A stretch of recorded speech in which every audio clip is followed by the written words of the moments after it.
Praise the Lord, dear brothers and sisters. We have entered the third week of this Lent season, and today is the 17th day, that is 24th of March. And the word of God for today morning has been taken from the Gospel according to Luke, chapter 8, verse 46. मेरे अजीजों, आज की सुबह के लिए वो खुदा का वचन, खुदा का कलाम जहाँ से लिया गया है वो है लूका का रचित सुसमाचार, उसका 8वां अध्याय और उसकी 46वीं आयत, जहाँ पर इस प्रकार से लिखा है, परंतु यीशु ने कहा, किसी ने मुझे छुआ है, क्योंकि मैंने जान लिया है कि मुझ में से सामर्थ निकली है.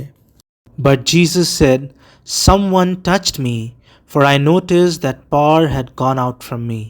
मेरे अजीज़ों, पिछले हफ्ते में होते हैं आपने मैंने देखा खुदा चाहता है इन रोज़ों के दिनों में होते हुए आप और मैं ईमान में बढ़ने वाले हो सके, क्योंकि जब आप और मैं ईमान में बढ़ते हैं तो इस हफ्ते आप और मैं देखेंगे कि क्या होता है. मेरे अजीज़ों, ईमान में बढ़ना खुदा की सामर्थ को आपकी और मेरी ज़िंदगी में जाहिर कर देता है. और आज की सुबह में भी खुदा अपने कलाम के ज़रिए आपसे मुझसे बात करना चाहता है, क्योंकि यहाँ पर जिक्र है एक ऐसी महिला का जिसके 12 साल से लहू बह रहा है. और मेरे अजीज़ों, लिखा है, खुदा का कलाम कहता है, उसने अपनी सारी संपत्ति वैद्यों में व्यय कर दी, लेकिन उसे कुछ लाभ नहीं हुआ. उस समय की जितनी साइंस अवेलेबल थी, वो जो कुछ कर सकती थी दुनियावी रूप से, उसने शायद सब किया होगा. लेकिन मैं हमेशा कहता हूँ कि जहाँ सारी साइंस खत्म होती है, आपको और मेरा परमेश्वर वहाँ से शुरू होता है.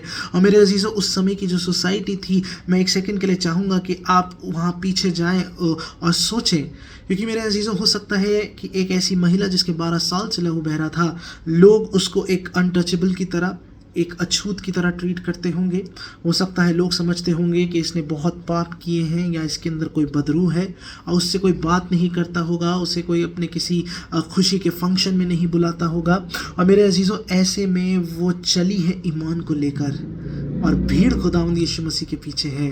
और मेरे अजीज़ों, उसने कहा, यदि मैं उसके कोने के सिरे को छू लूँगी तो चंगी हो जाऊंगी. और खुदावंद यीशु मसीह ने कहा कि मुझ में से सामर्थ निकली है. मेरे अजीज़ों, ये सामर्थ खुदा की इन रोज़ों के दिनों में होते हुए आपकी और मेरी ज़िंदगी में जाहिर हो जाए, आपकी और मेरी ज़िंदगी में सिद्ध हो जाए. क्योंकि जब आपने और मैंने पिछले हफ्ते ईमान रखना सीखा है, तो इस हफ्ते खुदा कहता है कि देखो, मुझ में से सामर्थ निकली है, और उस सामर्थ ने आपकी और मेरी ज़िंदगी में आश्चर्य कर्मों को किया है. मेरे अजीज़ों, खुदा में बढ़ते रहिए. Have a blessed day today, have a blessed Lent season, and have a blessed week. May God be with each and every one of us. Praise the Lord.